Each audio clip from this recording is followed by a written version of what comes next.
በገላትያ መጽሐፍ ምዕራፍ 6 ከቁጥር 1 ጀምሮ በጌታ በኢየሱስ ስም እንደዚህ ያነባለሁ። ወንድሞቼ ሆይ አንድ ሰው በኃጢአት ውስጥ ገብቶ ቢገኝ መንፈሳውያን የሆናችሁ እናንተ በገርነት ልትመልሱት ይገባል። ነገር ግን አንተም እንዳትፈተን ራስህን ጠብቅ።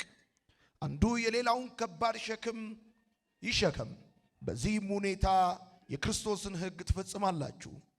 አንድ ሰው ምንም ሳይሆን ትልቅ የሆነ ቢመስለው ራሱን ያታልላል። እያንዳንዱ የራሱን ተግባር ይመርምር። ከዚህም በኋላ ከሌላ ሰው ጋር ራሱን ሳያወዳድር ስለ ራሱ የሚመካበትን ያገኛል። እያንዳንዱ የራሱን ሸክም ሊሸከም ይገባዋልና። ማንም ቃሉን የሚማር መልካም የሆነውን ነገር ሁሉ ከመምህሩ ጋር ይካፈል። አትታለሉ፣ እግዚአብሔር አይዘበትበትም። ሰው የሚዘራውን ያንኑ ያጭዳል። ስጋዊ ምኞቴን ለማርካት የሚዘራ ምኞቱን ለማርካት የሚዘራ ከስጋ ጥፋትን ያጭዳል። መንፈስን ለማስደሰት የሚዘራ ግን ከመንፈስ የዘላለም ሕይወትን ያጭዳል። በጎ ነገር ከማድረግ አንታክት። ተስፋ ካልቆረጥን ጊዜው ሲደርስ መከሩን እናጭዳለን። ስለዚህ እድሉ ካለን ለሰው ሁሉ በተለይም ለእምነት ቤተሰቦች መልካም እናድርግ። የገላትያ መጽሐፍ ምዕራፍ 6 18 ቁጥሮች አሉት። ከዚህ ቀጥሎ ከ11ኛው እስከ 18ኛው ድረስ ያሉትን ቁጥሮች አንብባችሁ መጨረስ ትችላላችሁ። በአጠቃላይ 18 ቁጥሮች ያሉት ይህ የገላትያ መጽሐፍ ምዕራፍ 6 በሁለት ሐሳብ ይሄን ምዕራፍ ማስቀመጥ ይቻላል።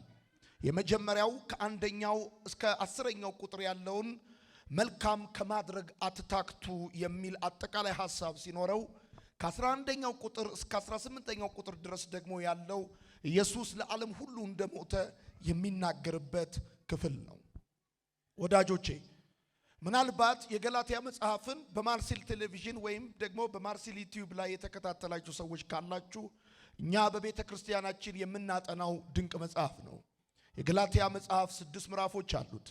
የመጀመሪያዎቹ 2 ምዕራፎች ሐዋርያው ጳውሎስ ሐዋርያዊ አገልግሎቱን የተከላከለባቸው ምዕራፎች ናቸው። ሁለቱ ቀጣዮቹ ምዕራፎች ደግሞ ስነመለኮታዊ ሐሳቦችን ያስቀመጠባቸው ምዕራፎች ናቸው። የመጨረሻዎቹ 2 ምዕራፎች ተግባራዊ ክርስትናን በተመለከተ ጳውሎስ የተናገረባቸው ክፍሎች ናቸው። ወዳጆቼ የማካፍላችሁ የመልእክታችን ሐሳብ ካታርቲዞ በሚል ርዕስ ይሆናል። የምትጽፉ ሰዎች ካታርቲዞ ብላችሁ ጻፉ። ካታርቲዞ የግሪክ ቃል ነው። ምን ማለት እንደሆነ በመልእክቱ ሐሳቡ ስገባ አካፍላችኋለሁ። ሐዋርያው ጳውሎስ ወደ ገላትያ መጽሐፍ ምዕራፍ 6 ከመምጣቱ በፊት 5ኛው ምዕራፍ ላይ ስለ ሥጋ ሥራዎችና ስለ መንፈስ ፍሬ እንደጻፈላቸው ወደ ኋላ ሄዳችሁ ማንበብና መመልከት ትችላላችሁ። በምዕራፍ 6 ላይ የሐዋርያው ጳውሎስ ዋነኛ ሐሳብ የገላትያ አብያተ ክርስቲያናት አማኞች በክርስቶስ ኢየሱስ ያገኙትን ነፃነት ሌላውን ለማገልገል እንዲጠቀሙበት ማሳሰብ ነው። ወዳጆቼ አማኞች በክርስቶስ ኢየሱስ ነፃነት አግኝተዋል። ይህንን ነፃነት ግን ለአርነት ሳይሆን እንዲጠቀሙበት ጳውሎስ የሚጽፈው ሌሎችን ለማገልገል እንዲጠቀሙበት በዚህ በ6ኛው ምዕራፍ ላይ ይጽፍላቸዋል። እንደምታውቁት ጳውሎስ ለገላትያ ቤተ ክርስቲያናት የጻፈው ደብዳቤ ነው። የገላትያ ቤተ ክርስቲያናት ልክ እንደ ቆሮንቶስ አንድ ቤተ ክርስቲያን ሳትሆን በአራትና ከዛ በላይ አጥቢያዎች ያሏት በገላትያ አካባቢ ያሉ አብያተ ክርስቲያናቶችን በአጠቃላይ የሚያካትት ደብዳቤ ነው። ለምሳሌ አንጾኪያን፣ ልስጥራንን፣ ኢቆንዮንን፣ ደርቤን የመሳሰሉ ቤተ ክርስቲያኖችን የሚይዝ ነው የገላትያ አብያተ ክርስቲያናት። የገላትያ ደብዳቤ የተጻፈው በቀጥታ ለአንድ ቤተ ክርስቲያን ሳይሆን በገላትያ አውራጃ ለሚገኙ ለነዚህ ነው። እንደምታውቁት የአሕዛብ ሄድኳርተር የቤተ ክርስቲያኑ ሄድኳርተር አንጾኪያ እንዳለ ታውቃላችሁ። ስለዚህ ጳውሎስ የገላትያን ደብዳቤ ከመጨረሱ በፊት መጨረሻ ምን ማለት ይቻላል? በደንብ አድርጋችሁ በጥሞና ስሙኝ። የመጨረሻዎቹን ማሳሰቢያ የመሰናበቻ ሐሳቦችን ነው 6ኛው ምዕራፍ ላይ ጳውሎስ የሚጽፈው። በአጠቃላይ ይሄ 10 ቁጥር እንደነገርኳችሁ መልካም ከማድረግ አታክቱ ነው። ከዛ ሲቀጥል ደግሞ ኢየሱስ ለዓለም ሁሉ ሞቷል ነው። እሺ በምን ጉዳይ ላይ መልካም ከማድረግ እንዳይታክቱ ጳውሎስ እንደሚጽፍላቸው በሚቀጥሏቸው ነጥቦች ላይ እንመለከታለን።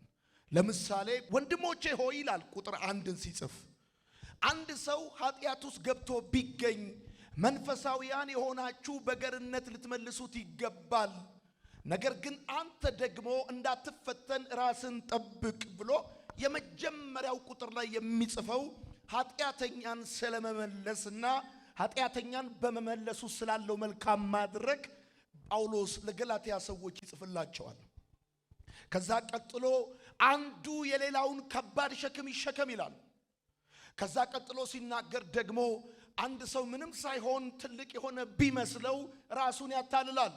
ከዛም ሲቀጥል እያንዳንዱ የራሱን ተግባር ይመርምር ብሎ ጳውሎስ ይቀጥላል።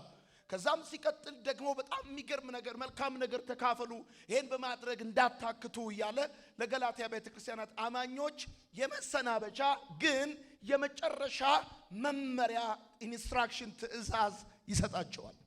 በዚህ ዘመን ያሉ ቅዱሳን መልካም ነገር ከማድረግ እየታከቱ ያለበት ጊዜ እንደሆነ ይሰማኛል። የመጀመሪያውን ቁጥር በመመልከት እንጀምር። ወንድሞቼ ሆይ ይላል ጳውሎስ አንድ ሰው በኃጢአት ውስጥ ገብቶ ቢገኝ መንፈሳዊያን የሆናችሁ በገርነት ልትመልሱት ይገባል ብሎ ይጽፋል። ወዳጆቼ ሐዋርያው ጳውሎስ በዚህ ቦታ የሚጽፈው በኃጢአት ውስጥ የገባን ሰው ስለመመለስ እንደሆነ ነግራቸዋለሁ። ጳውሎስ የሚናገረው ስለ ደነደነ ኃጢአተኛ ሳይሆን ባልገመተው ኃጢአት ውስጥ ገብቶ ስለተገኘ አንድ ሰው ነው የሚጽፈው። ጳውሎስ በዚህ ቦታ የሚናገረው ስለ ጥቃቅን ስህተቶችና ድክመቶች ሳይሆን በስጋ ድካም ምክንያት ባላሰበው ኃጢአት ውስጥ ስለተገኘ አንድ ሰው ነው የሚናገረው። ከዛ ቀጥሎ ሲናገር እያንዳንዱ ሸክም እንዳለበት ይጽፋል። ወዳጆቼ ጌታ እስኪመጣ ወይ እናንተ ወደ ጌታ እስክትሄዱ ድረስ በስጋዊ ድካም ምክንያት አንድ ወንድማችሁ ወይም እህታችሁ በኃጢአት ውስጥ ገብታ ብታገኙት ወይም ብታገኙት ምን ማለት እንደሚገባችሁ ሐዋርያ ጳውሎስ ይጽፍላችኋል። አንድ ሰው በኃጢአት ውስጥ ገብቶ ቢገኝ ችላ ሊባል አይገባውም። አንድ ሰው በኃጢአት ውስጥ ገብቶ ቢገኝ ሊጠፋ አይገባውም። አንድ ሰው በኃጢአት ውስጥ ገብቶ ቢገኝ ይቅርታ ሊደረግለት ይገባል። አንድ ሰው በኃጢአት ውስጥ ገብቶ ቢገኝ መስተካከልና ወደ ቀድሞ ሁኔታው መመለስ እንዳለበት ጳውሎስ ይጽፋል። ወዳጆቼ በዚህ ዘመን ባለችው ቤተክርስቲያን አንድ ሰው በኃጢአት ውስጥ ገብቶ ቢገኝ ሁለት መንፈሳዊ ያልሆኑ አዝማሚያዎች ይታያሉ። የመጀመሪያው ፈጽሞ ኃጢአት እንዳልተፈጠረ ወይም እንዳልተደረገ የማስመሰል አዝማሚያ ነው። ሁለተኛው ደግሞ በጭካኔ የመመለስ አዝማሚያ ነው። የዚህ ዘመን ቤተክርስቲያን መንፈሳዊነት እየተፈታተነ ካለ ጉዳይ አንዱ ሰው ነውና ድካም አይጠፋበትም። ሰው ነውና ይሳሳታል። ዛሬ ጎበዝ የሆነ ነገ ይደክማል። ዛሬ የቻለ ነገ አይችልም። ዛሬ የወጣ ነገ ይወርዳል። ዛሬ ያገለገላችሁ ባልጠበቃችሁት የህይወት ድካም ውስጥ ገብቶ ታገኙታላችሁ። ትዳር ፈተና ነው። ስራ ፈተና ነው። ጤንነት ፈተና ነው። ዓለም ፈተና ነው። ዓለም ከየትኛውም ጊዜ በላይ ለሰዎች በስልካቸው በኩል ቅርብ ስለሆነች የማይፈተን ሰው የለም። ከዚህ የተነሳ ፈተና ሲኖር ደግሞ መውደቅ ሊኖር እንደሚችል ይታወቃል። ስለዚህ በቤተ ክርስቲያን ውስጥ ሁለት የተሳሳቱ አዝማሚያዎች አሉ። በአንደኛው በኩል ልክ ሰው በኃጢአት ውስጥ ገብቶ ሲገኝ ምንም እንዳልተከሰተ የማስመሰል አዝማሚያ፣ እንዳላጠፋ እንዳልተሳሳተ ምንም አይነት በደል እንደሌለበት አድርጎ የመሸፋፈን የቡድንተኝነት አዝማሚያ፣ ራስን ቅዱስ ሌላውን እርኩስ የማድረግ አዝማሚያ፣ ራስን ትክክል ሌላውን ሁሉ ስህተት አድርጎ የመፈረጅ አዝማሚያ። አንዱና መሰረታዊ ጉዳይ ይሄ ነው። በጣም የሚያሳዝነው ማለት ነው። ሁለተኛው ደግሞ አንድ ሰው በኃጢአት ውስጥ ገብቶ ሲገኝ በጭካኔ የመመለስ አዝማሚያ፣ እንዲጠፋ እንዲሰባበር ተመልሶ እንዳይነሳ አርጎ አከርካሪውን የመስበር የጭካኔ ምላሽ። ጳውሎስ እንደዚህ ያለ ወንድሞቼ ሆይ አንድ ሰው በኃጢአት ውስጥ ገብቶ ቢገኝ እናንተ መንፈሳዊያን የሆናችሁ እናንተ ጠንካራ የሆናችሁ እናንተ ስቲል የዓለምን ፈተና ተቋቁማችሁ የእግዚአብሔርን ፍቃድ በመፈጸምና በመኖር የምትታወቁ በጣም ጎበዞች የሆናችሁ እናንተ ያንን በኃጢአት ውስጥ ገብቶ የተገኘውን ሰው በገርነት ልትመልሱት ይገባል ብሎ ጳውሎስ ይናገራል። ወዳጆቼ አንድ ሰው በእነዚህ ሁለት ጽንፎች መካከል ልክ ስህተት ሲፈጠር በደል ሲፈጠር አንደኛ በማስመሰል ምንም ኃጢአት እንዳልተፈጠረ በደል እንደሌለ በማስመሰልና ልክ ደግሞ በጭካኔ በመመለስ መካከል በሁለት ጽንፎች ውስጥ ጴንጤዎች በዚህ ዘመን ያሉ ክርስቲያኖች ይጓተታሉ። ግማሹ ኮብልስቶን ይዞ ይነሳል፣ ግማሹ ደግሞ ምንም እንዳልተፈጠረ አርጎ ይደባብሳል። በእነዚህ ሁለት ጽንፎች መካከል ያለው ትክክለኝነት ግን መንፈሳዊነት ነው። በኃጢአት ውስጥ ገብቶ የተገኘን ሰው በሐሜት አትመልሱለት። መንፈሳውያን ነን የምትሉ መጽሐፍ ቅዱስ ገብቶናል የምትሉ እግዚአብሔር በርቶልናል የምትሉ ድነናል የምትሉ ስማችን በሕይወት መዝገብ ተጽፏል እናም ደግሞ የእግዚአብሔር ቤት ቅናት ይበላናል መንፈሳዊ ነን የምትሉ ሰዎች አንድ ሰው በኃጢአት ውስጥ ገብቶ ሲገኝ ልታቀኑት ልትመልሱት የሚገባው በገርነት ነው። ደግሞ በገርነት ልትመልሱት ይገባል ሲል ጳውሎስ ገርነት የመንፈስ ፍሬ እንደሆነ 5ኛው ምዕራፍ አንብቡት። ሰው በበደል ውስጥ ገብቶ ሲገኝ ልታቀኑትና ልትመልሱት የሚገባው በጉልበትና በኃይል አይደለም፣ በመንፈሳዊነት ነው፣ በገርነት ነው። ስለዚህ በጣም ቀላሉ ነገር አንድ ሰው በበደል ውስጥ ገብቶ ሲገኝ በሐሜት መመለስ ነው፣ በከባድ ፍርድ መመለስ ነው፣ በኩነኔ መመለስ ነው፣ በጥላቻ መመለስ ነው። ይሄ በጣም የሚገርም ጉዳይ ነው። ጳውሎስ እንደዚህ አለ፣ እናንተ መንፈሳውያን ነን የምትሉ ጠዋትና ማታ በልሳን እንናገራለን እንጸልያለን የምትሉ ለረጅም ዘመን አገልግለናል በቴዎሎጂ ዲግሪና ማስተር ሳለን የምትሉ ቤተክርስቲያንን ቆርቁረናል ለብዙዎች መስከረናል የምትሉ እናንተ አንድ ሰው በበደል ውስጥ ገብቶ ቢገኝ በገርነት ልትመልሱት ይገባል ብሎ ጳውሎስ ይናገራል። በደንብ ተመልከቱ። ይሄንን ካታርቲዞ ማለት የግሪኩ ቃል ባጭር አማርኛ በገርነት ልትመልሱት ይገባል የሚለውን የሚናገር ሐሳብ ነው። ካታርቲዞ የግሪኩ ቃል ጥቅም ላይ የሚውለው የተሰበረ አጥንትን ለመጠገን ወይንም ደግሞ በማርቆስ ወንጌል መጽሐፍ ምዕራፍ 1 ቁጥር 19 ላይ ባለው ሐሳብ መሰረት የተበላሸን መረብ መልሶ የመጠገን ምን ማለት ነው? መልሶ ወደ አገልግሎት እንዲመለስ ማድረግ፣ ወደ ቀድሞ ሁኔታው እንዲመለስ ማድረግ፣ ትላንት ወደ ነበረበት የህይወት አቋም እንዲመለስ ማድረግ። ምናልባት ዛሬ ማታ ስለ ኪሳችሁ ስለማላወራ ድብርት እያላችሁ ያላችሁ ሰዎች ካላችሁ ምንም ልረዳችሁ አልችልም። ስለ ኪሳችሁ ሳይሆን ስለ ነፍሳችሁ ነው ዛሬ ማታ ማወራችሁ። ይሰማል ወይ? እዚህ አገር የመጣሁት ተጨማሪ ቤት፣ ተጨማሪ መኪና፣ ተጨማሪ አሜሪካ ልነግራችሁ ሳይሆን የመጣሁት ከዚህ በኋላ በቀረው ዘመናችሁ እግዚአብሔርን የምታስደስቱበትን ክርስትና እስማማለሁ የሚል ሰው ካለ አሜን ይበል። የሚኖር ክርስትና የምታካፍሉት ክርስትና ለወንድም ለእህቶቻችሁ እንዲኖራችሁ ለማሳሰብ ነው ወደዚህ የመጣሁት ወዳጆቼ። ነገር ግን መንፈሳዊያን የሆናችሁ እናንተ ብሎ ጳውሎስ ይናገራል። ወዳጆቼ ተመልከቱ። እኔን ሐዋርያው ጳውሎስ ለገላትያ ሰዎች የሚጽፍላቸው የሚነግራቸው ለምን መሰላችሁ? ካታርቲዞ ማለት የተሰበረን አጥንት መልሶ መጠገን ወይንም ደግሞ መረብን መልሶ ማደስና ወደ አገልግሎት መመለስ፣ ወደ ቀድሞ ሁኔታው መመለስ ነው።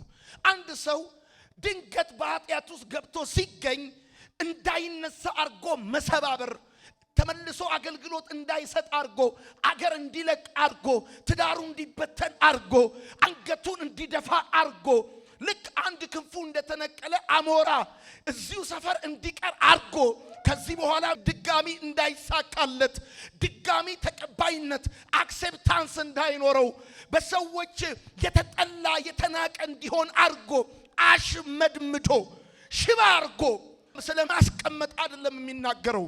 ድንገት ሳታስቡት ወለም ብሏችሁ እግራችሁ ቢሰበር፣ ወድቃችሁ አጥንታችሁ ቢሰበር ወጌሻ ጋር የምትሄዱት ሰባብሮ ዊልቸር ላይ እንዲያስቀምጣችሁ ሳይሆን ጠጋግኖ እንደገና እንድትራመዱ እንዲያደርጋችሁ እንደሆነ ሰው በስጋዊ ድካሙ ምክንያት በኑሮ የህይወት መንገዱ ላይ ተፈትኖ ሲወድቅና ወድቆ ስታገኙት ተመልሶ ወደዛ አቅሙ ወደዛ ጥሪው ወደዛ ሞገሱ ወደዛ ክብሩ ወደዛ ፍሬያማነቱ ህይወቱ እንዲመለስ አርጉት።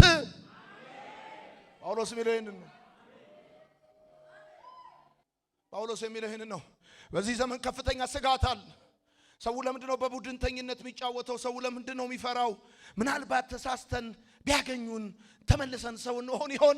ተመልሰን አገልጋይ እንሆን ይሆን? ተመልሰን እንደው ጠቃሚ እንሆን ይሆን?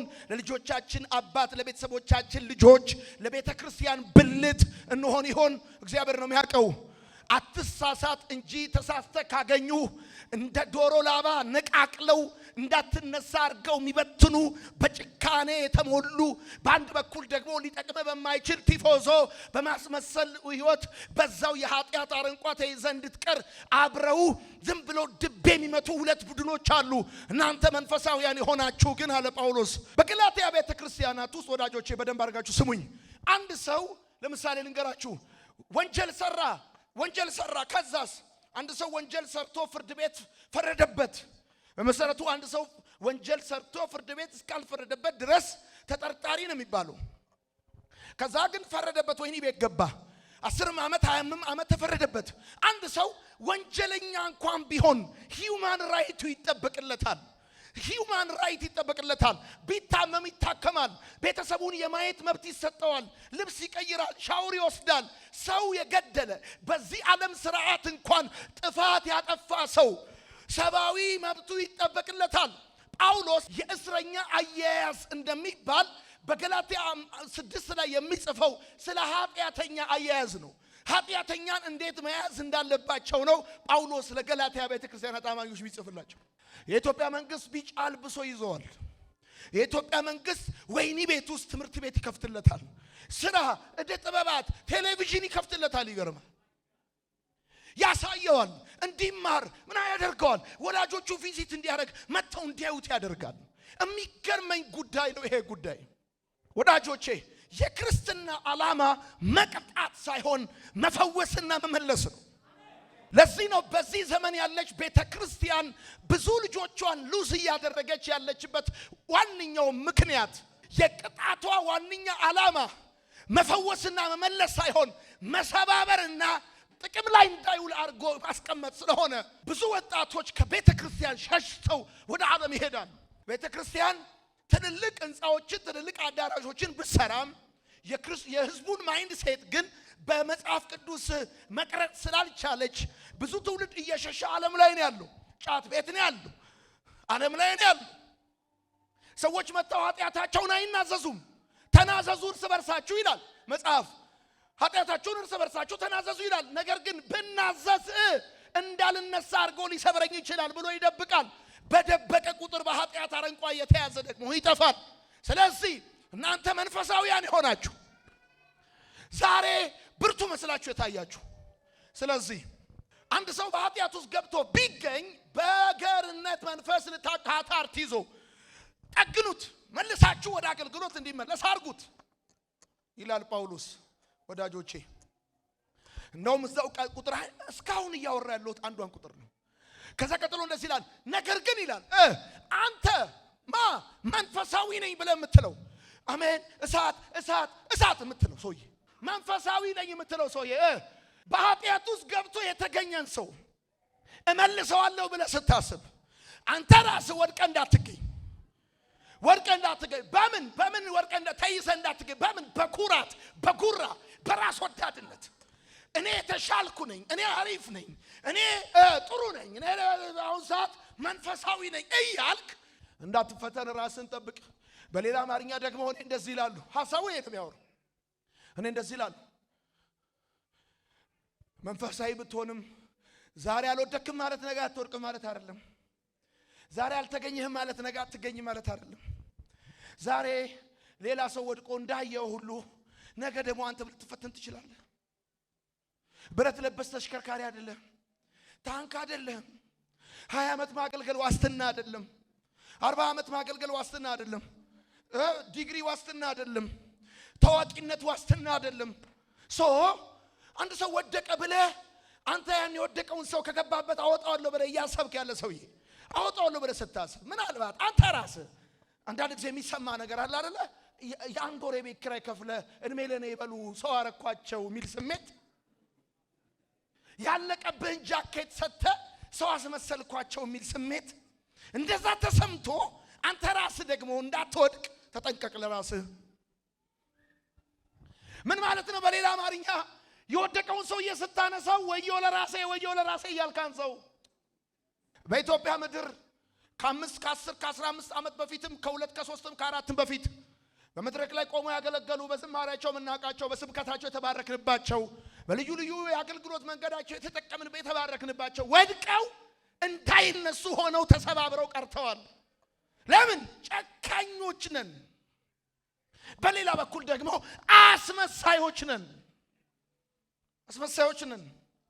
ፊት ለፊት አይደለም የምንናገረው፣ ለማቅናት የምንፈልገው ከጀርባ ነው፣ በሐሜት ነው፣ በከፍተኛ ፍርድ ነው፣ በኩነኔ ነው በሰዎች ላይ ሪአክት የምናደርገው።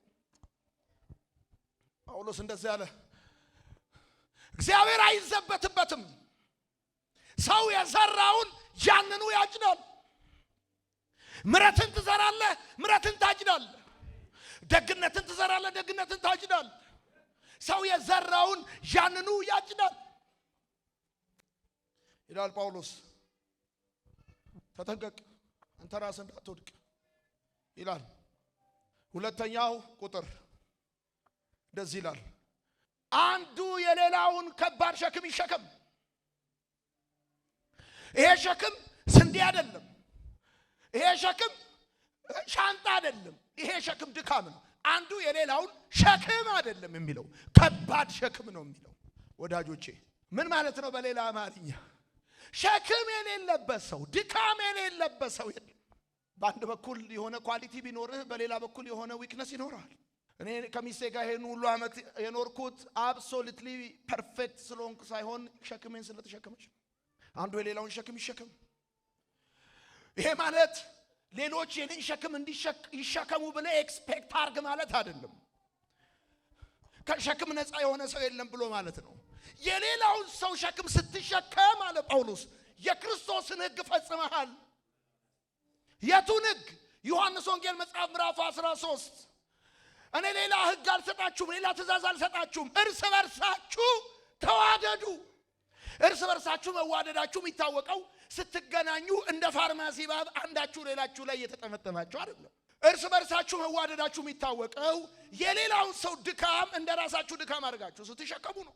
አንድ ሰው ወድቆ ስታገኙ ተመልሶ ወደ ትላንትና ማንነቱ እንዲመለስ ማድረግ ስትችሉ ነው። የገላትያ ቤተ ክርስቲያናት ውስጥ ያለው ችግር ምንድን ነው? ጳውሎስ ገላትያን የሚጽፍበት ዋነኛ ዓላማ እሱ ቤተ ክርስቲያኑን ተክሎ ከሄደ በኋላ ከኢየሩሳሌም የመጡ የአይሁድ አስተማሪዎች ከያዕቆብ ዘንድ ውክልና ተቀበለናል ብለው የመጡ ምን እያሉ ነው? ሰው ለመዳን ማመን ብቻውን አይበቃውም መስራትም አለበት እያሉ ነው። የሕግ አስተማሪዎች ኃጢአተኛን የሚይዙበት አያያዝ ጭካኔ የተሞላበት ነው።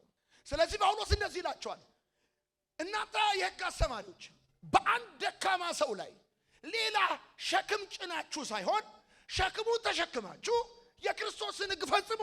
የሌላ ሰውን ሸክም መሸከም ማለት ከስህተቱ ጋር መተባበር ማለት አይደለም።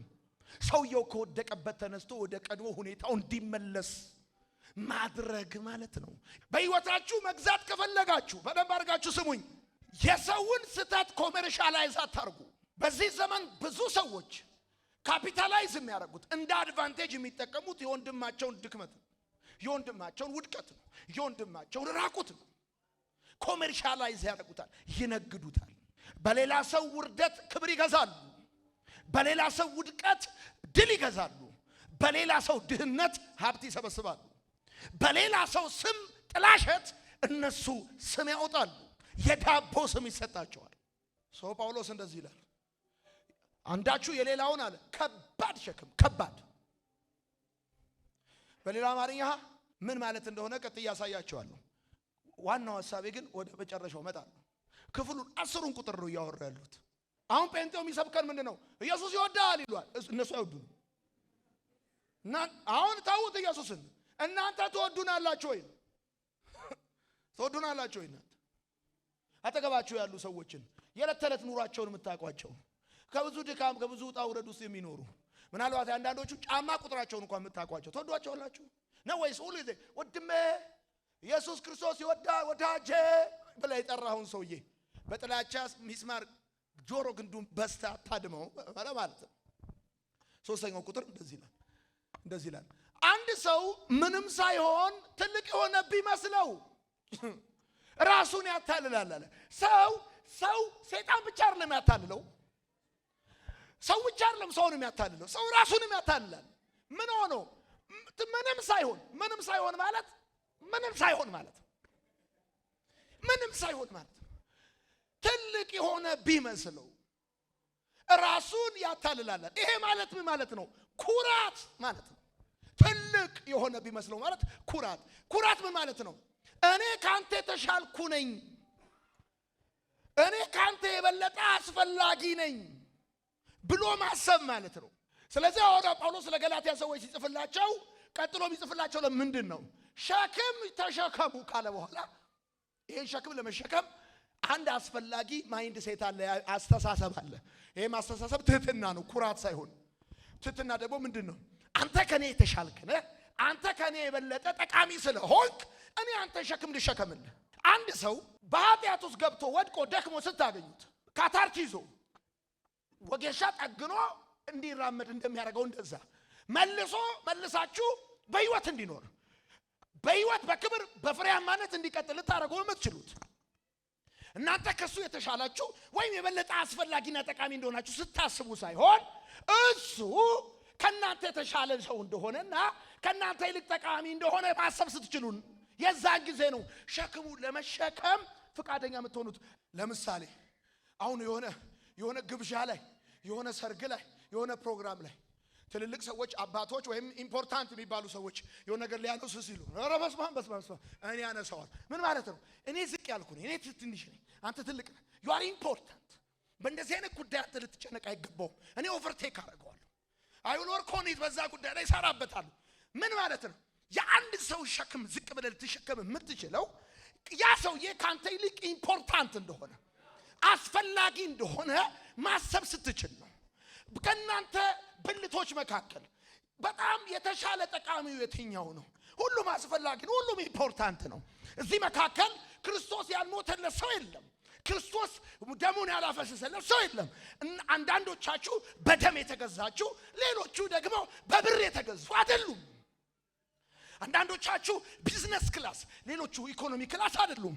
አንዳንዶቻችሁ ፈርስት ክላስ ሲቲዝን፣ ሌሎቹ ደግሞ የሆነ ሰልባጅ አይደሉም። ለእግዚአብሔር መንግስትና ለእግዚአብሔር የማያስፈልግ ሰው የለም። ወዳጆቼ የቀራችሁ ዘመን አጭር፣ ግማሹ ኖራችሁታል። ወጣቶችም ከሆናችሁ ገና እድሜ 20 ነው ካላችሁ this is the best ክርስቲያን ማይንድ ሴት። በሚቀጥለው ዘመና ህይወት ደግሞ ይገርማል። እስከ 30 ነው ዳገት፣ ከዛ በኋላ ቁልቁለት ነው። ተንሸራታ 40 ገብተህ 50 ስትነቃ አታውቀውም። 60 ላይ ተደግፈ ትተክዛለህ። 70 ላይ በቃ እኔን አሁን አስበኝ የዛሬ 10 ዓመት ያኔ ገና ቀጭን ዮናታን አንደርግራውንድ ውስጥ ሆኜ ማርሲል ላይ ስታየኝ 30 ዓመቴ ነበር። አሁን 41 ዓመት ሊሆነኝ 2 ወር ነው የቀረኝ። እዚህ ላይ ዝም ብለህ 10 ብትጨምር 50 ነው። ህይወት አጭር ነው፣ አጭር ነው ህይወት። ሩቅ ከመሰላችሁ ተሳስታችኋል። በጣም አጭር ነው። አራተኛው ጳውሎስ እንደዚህ ያለ ቁጥር 4 ላይ እያንዳንዱ የራሱን ተግባር ይመርምር። ጳውሎስ እያንዳንዱ የራሱን ተግባር ይመርምር። ጳውሎስ እንደዚህ ያለ እያንዳንዱ የራሱን ተግባር ይመርምር። ይሁን የእኛን የብዙዎቻችን ችግር አእምሮአችን እንደ አይናችን ደካማ መሆኑ ነው። ምን ማለት ነው? አእምሮአችን እንደ አይናችን ደካማ ነው ማለት ሁለቱም ወደ ውጭ እንጂ ወደ ውስጥ አዩ። አይናችንም ወደ ውስጥ ነው የሚያየው፣ አእምሮአችንም ወደ ውጭ ነው የሚያስበው። አእምሮአችን ስለ ሰው ነው እንጂ የሚያስበው ስለ ራሳችን አያስብም። አእምሮአችን የሚያስበው ስለ ሰው ውድቀት፣ ስለ ሰው ስህተት፣ ስለ ሰው ጥፋት፣ ስለ ሰው ራቁት፣ ስለ ሰው አለመቻል። እዚህ ቸርች ያሉ ሰዎች ቁጭ ብለው እዛ ቸርች ስላሉ ነው የሚያስቡት፣ ስለ ራሳቸው አያስቡም። አይናችንም ወደ ውጭ፣ አእምሮአችንም ወደ ውጭ። ልክ እንደ አይናችን ክርስቲያኖች ለምንድን ነው በክርስትናቸው ደስተኛ መሆን ያቃታቸው በዚህ ዘመን? ቢኮዝ ወደ ውስጥ ሳይሆን ወደ ውጭ ስለሚያዩ። ራሳቸውን ከሌላ ሰው ጋር ስለሚያወዳድሩ። ወደ ውጭ የሚያይ ሰውና ራሱን ከሌላ ሰው ጋር የሚያወዳድር ደግሞ በሌላ ሰው ኃጢአት ይበሽቃል። ራሱ በግሉ ከጌታ ጋር ባለው ጉዞ ደስተኛ መሆን አይችልም። በሚቀጥለው 10 እና 20 ዓመት በምድር ላይ ከቆያችሁ ጌታ ካልመጣ ወይ እናንተ ካልሄዳችሁ በክርስትናችሁ ደስተኛ መሆን የምትችሉት ወደ ውጭ ማየት አቆማችሁ ወደ ውስጥ ማየት ስትጀምሩ፣ ራሳችሁን ከሌላ ሰው ጋር ትከሻ መለካካት ስታቆሙ፣ የዛን ጊዜ በሰው ኃጢአት መናደድ አቆማችሁ። ጳውሎስ እንደዚህ ነው የሚለው፣ ራስን ከሌላ ጋር ማታወዳድር ከሆነ አለ የምትመካበትን ነገር ታገኛለህ። ደስ የምትሰኝበትን ነገር ታገኛለህ። ኢንጆይ የምታደርገውን ነገር ታገኛለህ። ብዙ ሰዎች አሁን ይበሽቃሉ። ጨጓራቸው ነዷል። ለምን? ራሳቸውን የሚያስተያዩት ከሰው ጋር ነው፣ ውጪ ካለው ጋር ነው። እያንዳንዱ የራሱን ተግባር ይመርምር። እኔ እንዴት ነኝ? ይሄኝ ነኝ። እኔ ምን አዋጥቻለሁ ይበል። ምን አዋጥቻለሁ በዚህ ጉዳይ ላይ? እኔ ጥሩ ነኝ? እጄ ንጹህ ነው? ልቤ ሐሳቤ ንጹህ ነው? በእግዚአብሔር ፊት የማስበው በእውነት ንጹህ ነው? ቅንነት ነው የተገኘብኝ? ምሕረት ነው?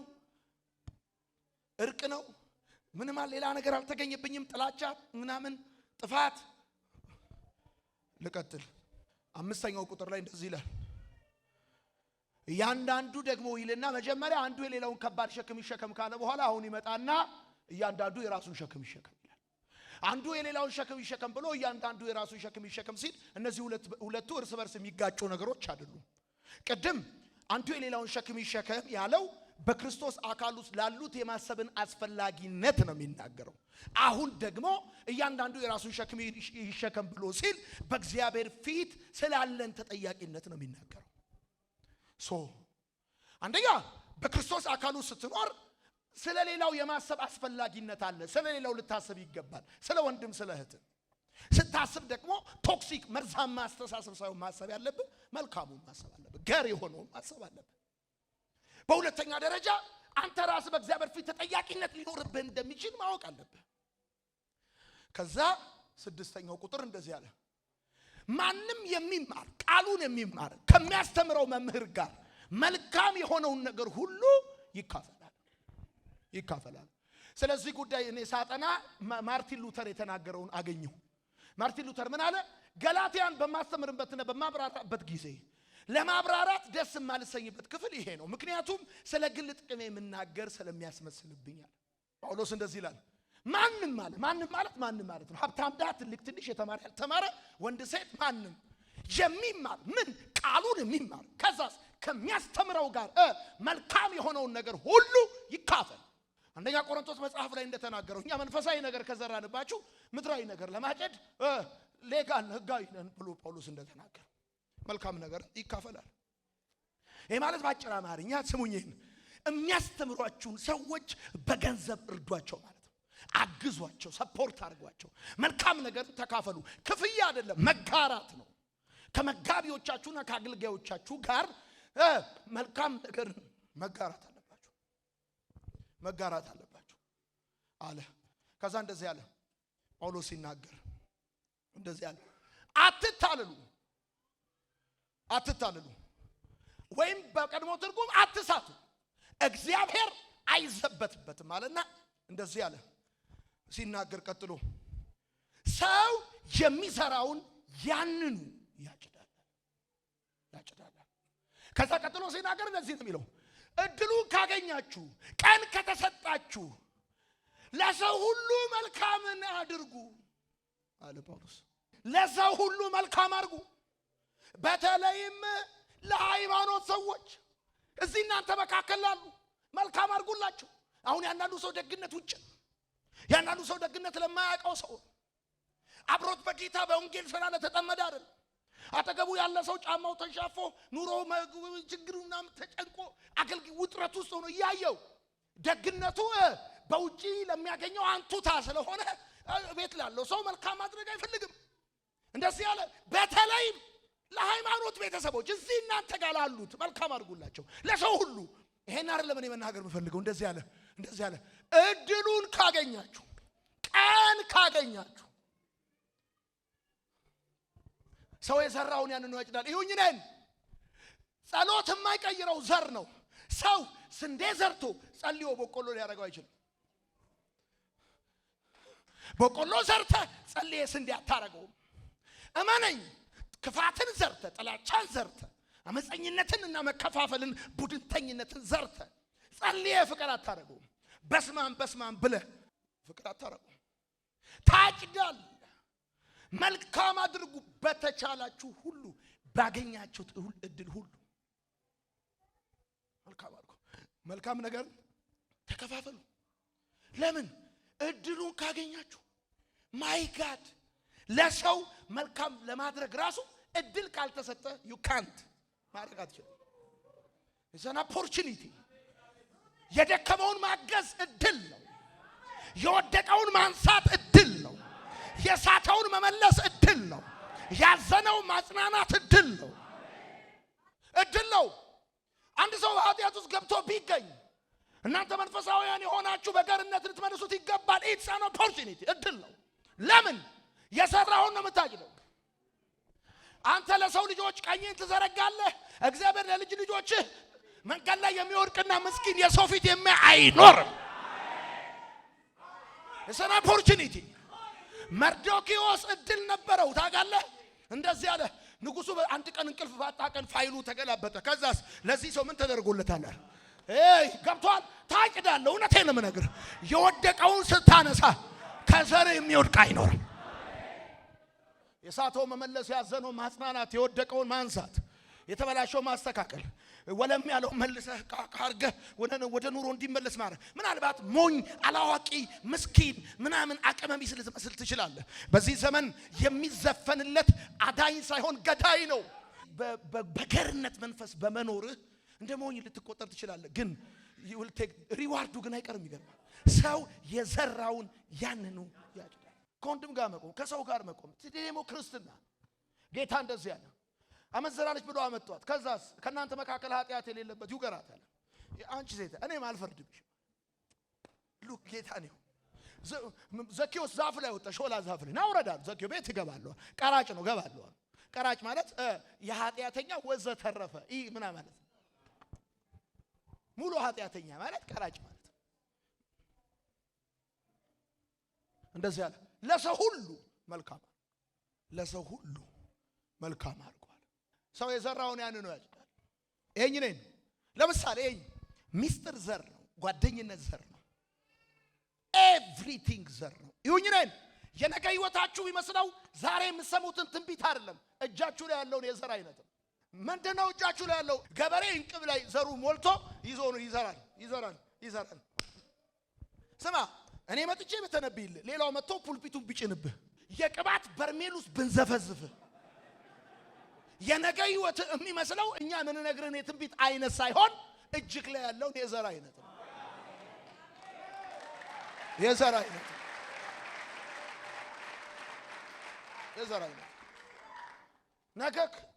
ነገክ ያለው አባቴ ማንም ጋር አይደለም፣ እጅ ላይ ነው። ዛሬ የምትዘራው የዘር አይነት ትዘራለህ፣ ታጭዳለህ። እንደዚህ አለ። አትሳቱ አለ፣ እንዳትታለሉ። እግዚአብሔር አይዘበትበትም። ሰው የዘራውን ያንኑ ያጭዳል። ለሰው ሁሉ መልካም አድርጓል። ስለዚህ እድሉ ካለን ማይ ጋድ እድሉ ካለን ነው። ካለክ እደግመዋለሁ፣ ከኖርክ በሚቀጥሉት አንድ ሳምንትና አንድ አመት 2 አመት ውስጥ ማን ከኛ መካከል ስኮላር ደርሶት እንደሚሄድ አይታወቅም። ወደ ላይ ስኮላር ስለ አሜሪካ መስሎ ነው። ወደ ላይ እድሉ ካለን ነው። ካለን ለሰው ሁሉ ማይ ጋድ በተለይም አጉል አንቱታና ከበሬታ ለማግኘት የምንፈልግባቸው ቦታዎች ላይ ሄደ ደፋ ቀናት እንደዚህ ያለ ለሰው ሁሉ በተለይም አይ ላቭ ዲስ ወርድ ለእምነት ቤተሰቦች በተለይም ኢነር ሰርክል በተለይም ሰና ኦፖርቹኒቲ እድል ነው። እድሉ ካላችሁ ለሰው ሁሉ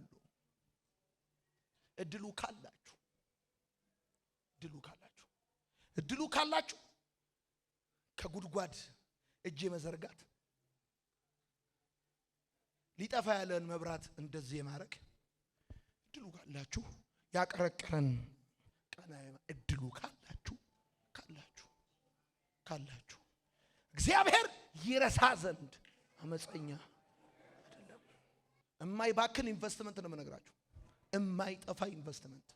አሁን ብሞት አልኩ ብሞት ጌታ ሆይ አለብኝ እንጂ የለብህ የተደረገልኝ ይበልጣል፣ ቀረብኝ ብለው ነገር የለኝም። ከዚህ በኋላ እድሉ ካለኝ ለሰው ሁሉ ብችል ደግሞ ለእምነት ቤተሰቦቼ መልካም እንዳደርግ ጸጋው እንዲረዳኝ ለሰው ሁሉ ሄደ ወደ አምላኩ ሄደ ተብለህ ትሄዳለህ።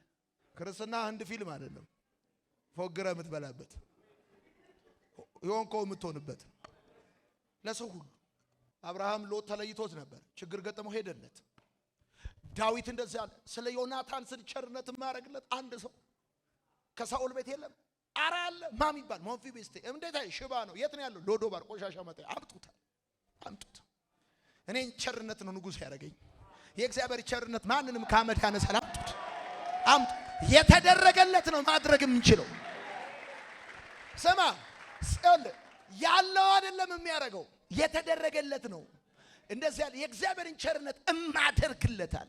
ዳዊት ንጉስ የሆነው በችሎታው ሳይሆን በቸርነት እንደሆነ ያውቃል። ካልተከላከለው ቀስት እኮ ነው ያዳነው እግዚአብሔር። በእኔና በሞት መካከል አንድ እርምጃ ቀረ እንዳላለ ንጉስ ያደረገው ከረኝነት ጠርቶ ከተረሳበት ቤተ መንግስት ያስገባው የራሱ ችሎታ ሳይሆን የእግዚአብሔር ቸርነት ነው። ለሰው መልካም የሚያደርገው መልካም እንደተደረገለት የሚያውቅ ዛሬን ያየው በገዛ ችሎታው ሳይሆን በእግዚአብሔር ቸርነት እንደሆነ የሚያምን ሰው ነው ለሰው ቸርነት የሚያደርገው። ለሰው እድል የሚሰጠው ከእግዚአብሔር እድል እንደተቀበለ የሚያውቅ ሰው ነው። አንድ ሰውዬ ከኢየሩሳሌም ወደ ኢያሪኮ ልናገር መንፈስ ቅዱስ እንድናገር ውስጥ ስላስቀመጠው፣ አንድ ሰው ከኢየሩሳሌም ወደ ኢያሪኮ ሲሄድ ወንበዴዎች እጅ ገባ፣ ወደቀ። በሞትና በሕይወት መካከል ትተውት ሄዱ። ታሪኩን ታውቃላችሁ እናንተ። ካህኑም ሄደ፣ ሌዋዊውም ሄደ፣ ሳምራዊ መጣ ለማንሳት። እሱ አይሁዳዊ ነው፣ እሱ ሳምራዊ ነው። ዘሩ አልከለከሉም። ውለታ አላረገለት፣ አቆም፣ አይተዋወቁ። አሁን እኮ እኛ ለሰው መልካም ለማድረግ መነሻችን ዘሩ፣ ውለታው፣ ጥቅሙ። የኢትዮጵያ ሕዝብና ጴንጤ ብድር ሲመላለስ ነው የሚኖረው። የሱ ልጅ ሲያገባ 500 ብር ያስመዘግባል። እሱም የሱ ልጅ ሲመረቅ 500 ሆኖ ሄዶ ይመልሳል። እናቱ ሲሞቱ ለቅሶ ይሄዳል፣ አባቱ ሲሞቱ ለቅሶ ይመጣል። ብድር ስንመላለስ እኮ የምንኖረው። መልካም አድርግ የተባልከው ብድር ስጥ አይደለም፣ ነፃ ስጦታ። ለወደደ ለሱ ክብር ይሁንለት፣ ክብር ይሁንለት።